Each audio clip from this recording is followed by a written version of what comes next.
दुबे जी माफ कर देना, गलती हो गई। भाई साहब अगर दुबे जी नहीं होते तो शायद टीम इंडिया एशिया कप का फाइनल भी नहीं जीत पाता। अगर शिवम दुबे नहीं होते तो टीम इंडिया का प्लेइंग 11 का कॉम्बिनेशन बिगड़ जाता। अगर शिवम दुबे नहीं होते तो शायद हमको एक एक्स्ट्रा पेसर खिलाना पड़ता और एक बैटर को बाहर करना पड़ता। और जिस समय शिवम दुबे क्रीज पे आए थे बैटिंग करने के लिए, जहां पर उन्होंने तिलक वर्मा के साथ मिलकर थोड़ा बहुत पार्टनरशिप बिल्ड किया था, उस समय अगर शिवम दुबे प्लेइंग 11 में नहीं होते, टीम में नहीं होते, तो शायद वहां पर टीम इंडिया के ऊपर प्रेशर आ जाता, वहां पर तिलक वर्मा के ऊपर प्रेशर आ जाता। क्योंकि शिवम दुबे के जगह पर डायरेक्टली रिंकू सिंह आते बैटिंग करने के लिए। अगर वहां पर एक भी विकेट गिर जाता तो उसके बाद अक्षर पटेल आ जाते हैं बैटिंग करने के लिए और फिर वहां पर टीम इंडिया के ऊपर दबाव आ जाता। लेकिन यहां पर शिवम दुबे थे, द लॉर्ड शिवम दुबे। शिवम दुबे भारत के लिए भाग्यशाली रहे और ये भारत के लिए ये बंदा लकी चार्म है। जब जब टीम इंडिया के लिए शिवम दुबे खेले हैं तब तब टीम इंडिया एक भी मैच नहीं हारा है।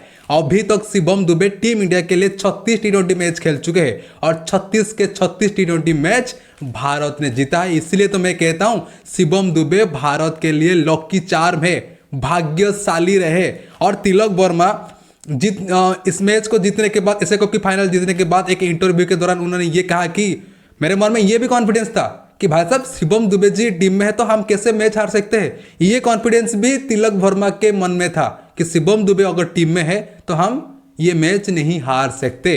भाई साहब ये है शिवम दुबे का पावर। मैं इसीलिए शिवम दुबे को माफी मांग रहा हूं क्योंकि बहुत सारे इंडियन फैंस शिवम दुबे को हमेशा ट्रोल करते हैं कि भाई साहब ये क्या हार्दिक पांड्या बनेगा, ये तो ठीक से बॉलिंग भी नहीं कर पाता है, प्रेशर सिचुएशन में आके, दबाव में आके ये अच्छा बैटिंग नहीं कर पाता है, टीम को भी मैच जिता नहीं पाता है। लेकिन यहाँ पर प्रेशर सिचुएशन में शिवम दुबे ने बहुत शानदार बैटिंग किया, जबरदस्त बैटिंग किया। और जो उन्होंने 10 छक्के मारे थे ना, जो पहले 16वें ओवर की आखिरी बॉल पर जब उन्होंने अबरार अहमद को छक्का मारा, उसके बाद 18 ओवर की आखिरी बॉल पर जब उन्होंने फुलटॉस बॉल पर हरीश राव को टेफिया को छक्का मारा, तो भाई साहब ये 2 छक्के ना टीम इंडिया के लिए मोस्ट इंपॉर्टेंट था।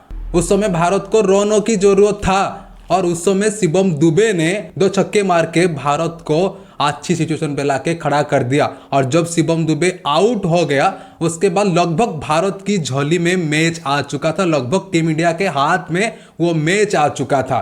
अगर वहां पर शिवम दुबे छक्का नहीं मारते तो शायद तिलक वर्मा के ऊपर एक्स्ट्रा प्रेशर आ जाता। तो भाई साहब शिवम दुबे को बहुत सारे लोग ट्रोल करते, तो भाई साहब ये हार्दिक पांड्या बन पाए या नहीं बन पाए ये तो बाद की बात है। लेकिन यहाँ पर शिवम दुबे ने हार्दिक पांड्या वाला काम कर दिया। जो काम हार्दिक पांड्या करते थे वो काम शिवम दुबे ने कर दिया।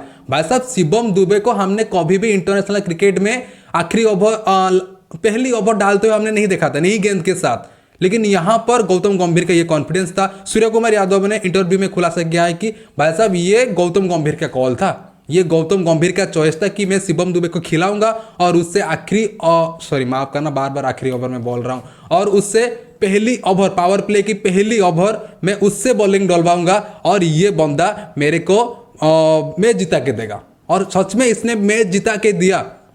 उन्होंने जो पावर प्ले में 2 ओवर बॉलिंग करी है ना भाई, पहले ओवर में उन्होंने 7 रन दिया था, 5 रन या 7 रन दिया था, और दूसरे ओवर में लगभग 5 रन दिया था। सबको मिला के भाई साहब ये 2 ओवर में पावर प्ले में 12 रन खर्च किए थे शिवम दुबे ने, 12 रन। और ये मोस्ट इंपोर्टेंट था। और लगभग 3 ओवर में शिवम दुबे इस मैच पर 3 ओवर बॉलिंग करी थी और 3 ओवर में शिवम दुबे भाई साहब सिर्फ 23 रन दिया था, 23 रन। और ये टर्निंग पॉइंट था मैच का और ये शिवम दुबे का पावर था। तो भाई साहब शिवम दुबे जी माफ कर देना, आगे से हम आपको ट्रोल नहीं करेंगे, रोस्ट नहीं करेंगे, क्योंकि आपने अर्न किया है। आगे भी उम्मीद है हम सबको कि आप इस तरह की परफॉर्मेंस करते रहेंगे और इस तरह से भारत को कंट्रीब्यूट करते रहेंगे और इस तरह से आप भारत को मैच जिताते रहेंगे। तो भाई साहब गलती हो गई शिवम दुबे जी, हमें माफ कर देना। आप रियल हीरो हो और सच में शिवम दुबे का अगर कैरियर बदला है, अगर शिवम दुबे का कैरियर रिवाइव हुआ है तो इसके पीछे MS धोनी का हाथ है। MS धोनी ने उनको CSK में लेके आए और वहां से शिवम दुबे का कैरियर भाई साहब फिर से रिवाइव हो गया और वहां से शिवम दुबे का एक 2.0 वर्जन देखने को मिल रहा है अभी। तो ये सारा का सारा क्रेडिट MS धोनी को जाता है। मेरे को पता नहीं शिवम दुबे किसको क्रेडिट देंगे, लेकिन भाई साहब मेरे को लगता है कि ये सब MS धोनी की वजह से है। आज शिवम दुबे जहां पे भी है ये सब MS धोनी की वजह से। तो भाई साहब thank you Shivam Dubey ji.